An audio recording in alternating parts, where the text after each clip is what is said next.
ఆరాధన కొరకు యోహాను శుభవార్త 4వ అధ్యాయం 24వ వచనాన్ని మనందరం కలిసి 2 సార్లు చదువుదాం. దేవుడు ఆత్మ గనుక ఆయనను ఆరాధించువారు ఆత్మతోనూ సత్యముతోనూ ఆరాధింపవలెను. మళ్ళీ చదువు. దేవుడు ఆత్మ గనుక ఆయనను ఆరాధించువారు ఆత్మతోనూ సత్యముతోనూ ఆరాధింపవలెను. చాలండి. చదువుకున్న ఈ లేఖన భాగం చేరి రాగలిగిన మన హృదయాలకు మన ప్రభువును ఆత్మ సత్యాల ఆరాధనతో గణపరచునట్లు హెచ్చరికగా, పురికొల్పుగా, ఆశీర్వాదకరంగా, దీవెనకరంగా ప్రేమగల దేవుడు చేయునుగాక. ఆమేన్. ప్రభు ప్రజలారా, ప్రభునందున్న ప్రియమైన వారులారా, మనం దేవుని యొక్క వాక్యాన్ని జాగ్రత్తగా ఆలకిద్దాం. ఆరాధన అంటే ప్రభువును పొగడమే, హెచ్చించడం, ప్రశంసించడం, మనోపూర్వకంగా కృతజ్ఞతాస్తుతులు చెల్లించి గణపరచడం. పిఏ స్వామి గారు అనే దైవజనుడు ఒకసారి సందేశాన్ని ఇస్తూ ఏమన్నారంటే, క్రైస్తవ్యం భారతదేశంలోకి వచ్చిన తర్వాత ఒక్కొక్క కాలములో ఒక్కొక్క ప్రత్యక్షత దేవుడు ప్రజలకిచ్చాడు. ఒక కాలంలో సువార్తీకరణ అద్భుతంగా జరిగింది. మరొక కాలంలో ప్రార్థన కూటాలు అద్భుతంగా జరిగాయి.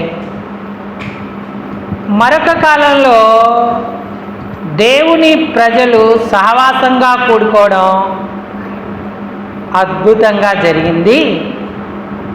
మరి ఇప్పుడున్న తరం, ఇప్పుడున్న కాలం దేనికి మరి ప్రాముఖ్యంగా ఉంది అంటే ఇది ఆరాధనల కాలము అన్నాడు. ఒక గృహ కూడిక పెట్టుకున్నా, లేదా ఒక సేవకుల కూడిక జరిగినా, ఒక ప్రార్థనా కూడిక జరిగినా అక్కడ తప్పక మనం ఆరాధన చేస్తాం. ఆరాధన తర్వాతే మిగతా కార్యక్రమాలు మనం కొనసాగిస్తాము అన్నాడు.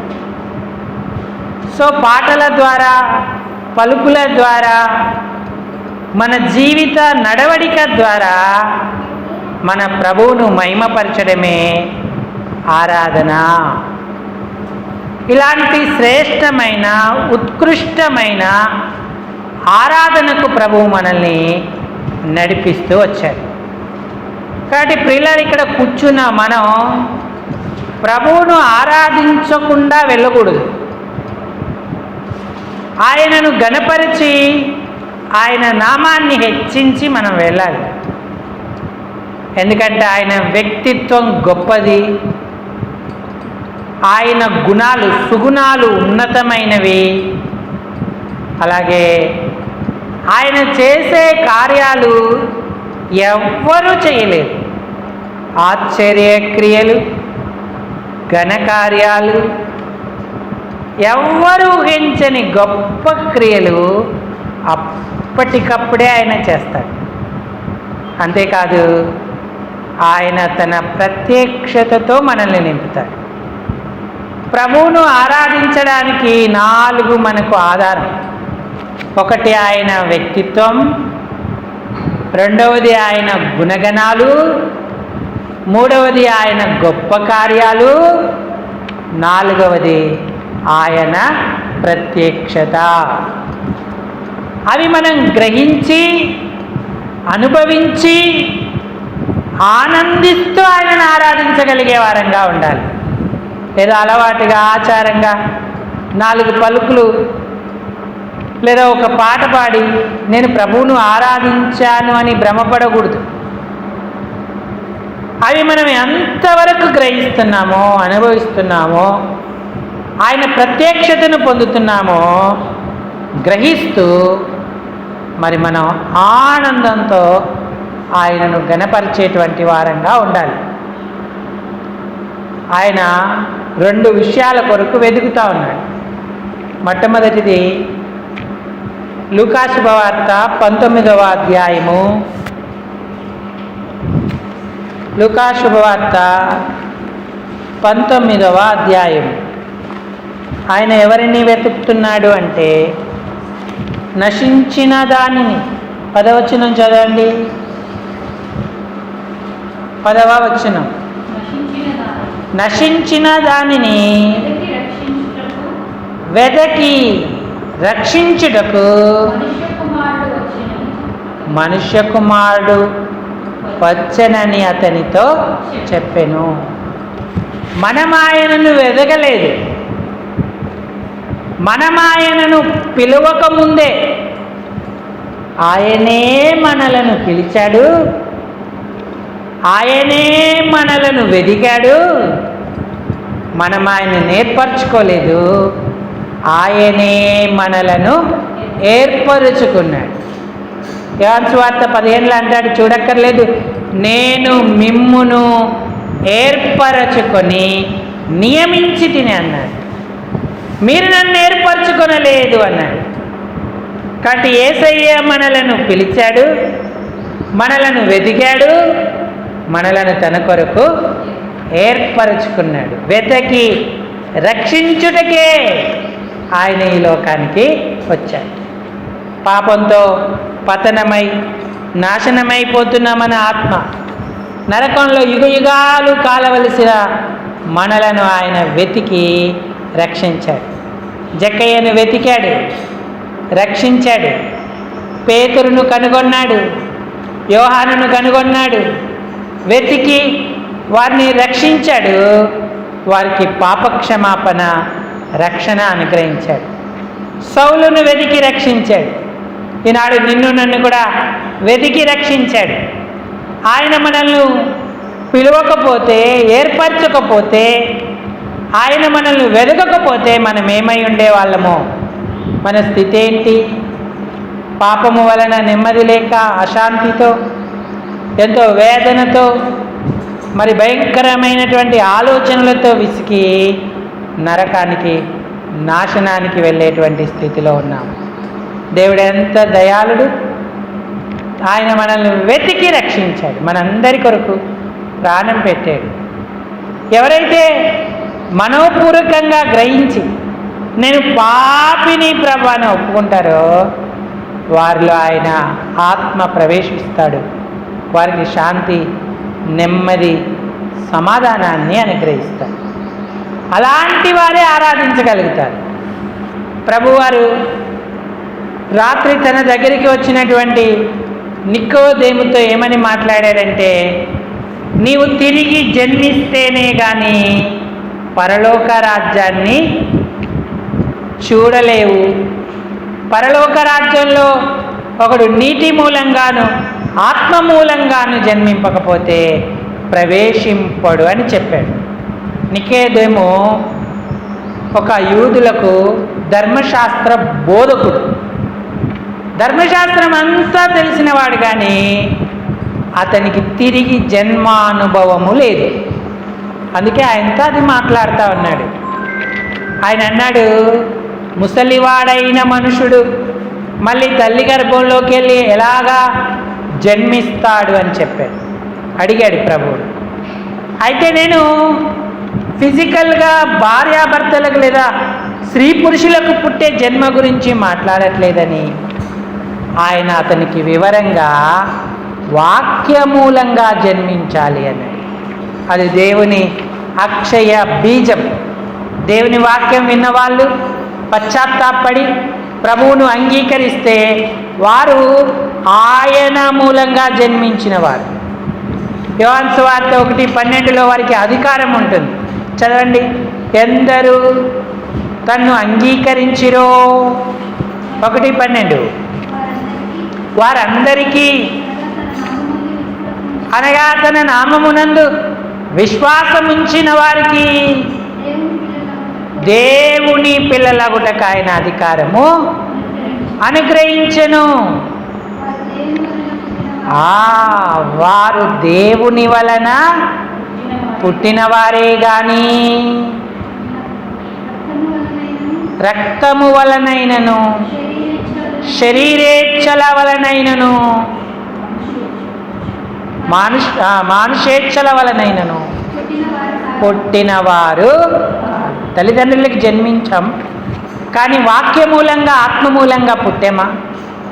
దేవుని వాక్యం విని పశ్చాత్తాపడినప్పుడు మనలో మనం తిరిగి జన్మిస్తాం, పాపక్షమాపణ పొందుతాము. ఆ అనుభవం మనం పొందితే రక్షించబడిన వారం ధన్యులం అవుతాం. యేసు కొరకే నశించిన మన నిమిత్తమై ప్రాణం పెట్టి రక్తం కార్చి చనిపోయి తిరిగి లేచారు. అలా రక్షణ పొందిన వారు లేదా తిరిగి జన్మించిన వారే ఆయనను ఆరాధించడానికి ప్రాథమికమైన అర్హతను సంపాదిస్తారు. చూడండి, ఆయన నశించిన పాపుల కొరకు వెతుకుతున్నానన్నాడు. రెండవదిగా ఎవరి కొరకు వెతుకుతున్నాడు? యోహాను శుభవార్త 4వ అధ్యాయం ఇందాక మనం చదువుకుంటూ వచ్చాం.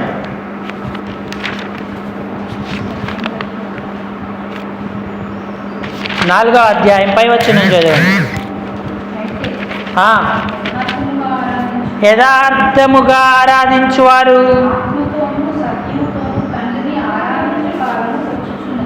ఆత్మతోనూ సత్యముతోనూ తండ్రిని ఆరాధించు కాలము వచ్చుచున్నది, అది ఇప్పుడు వచ్చేయున్నది.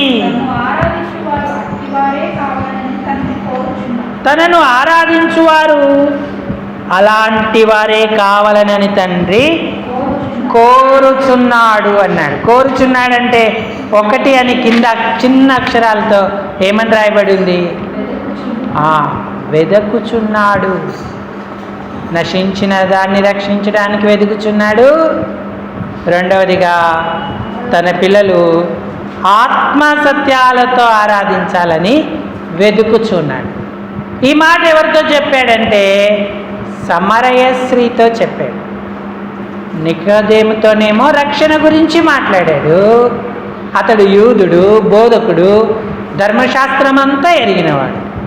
సమరయ స్త్రీతోనేమో ఆరాధన గురించి మాట్లాడుతూ వచ్చాడు.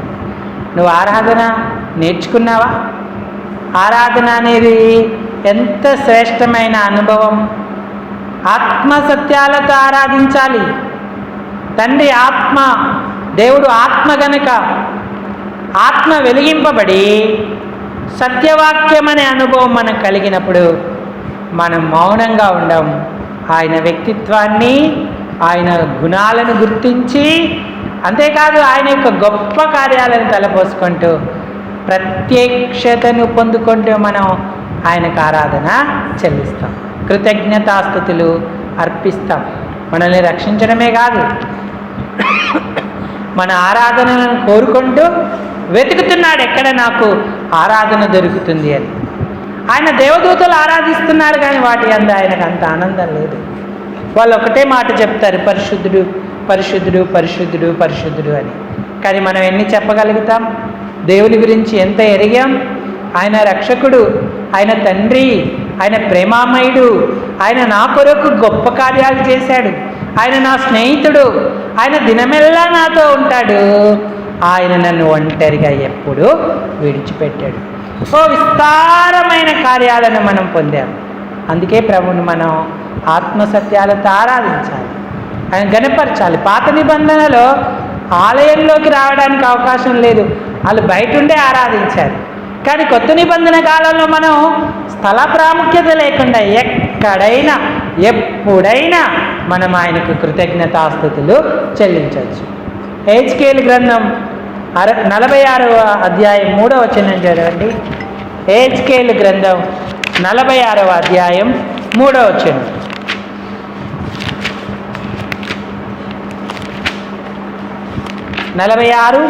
హెజ్కేలు. మరియు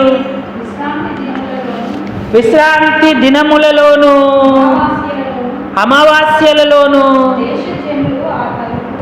దేశజనులు ఆ తలుపు దగ్గర నిలవబడి యెహోవాకు ఆరాధన వాళ్ళు బయటే ఉన్నారు, తలుపు దగ్గరే ఉన్నారు.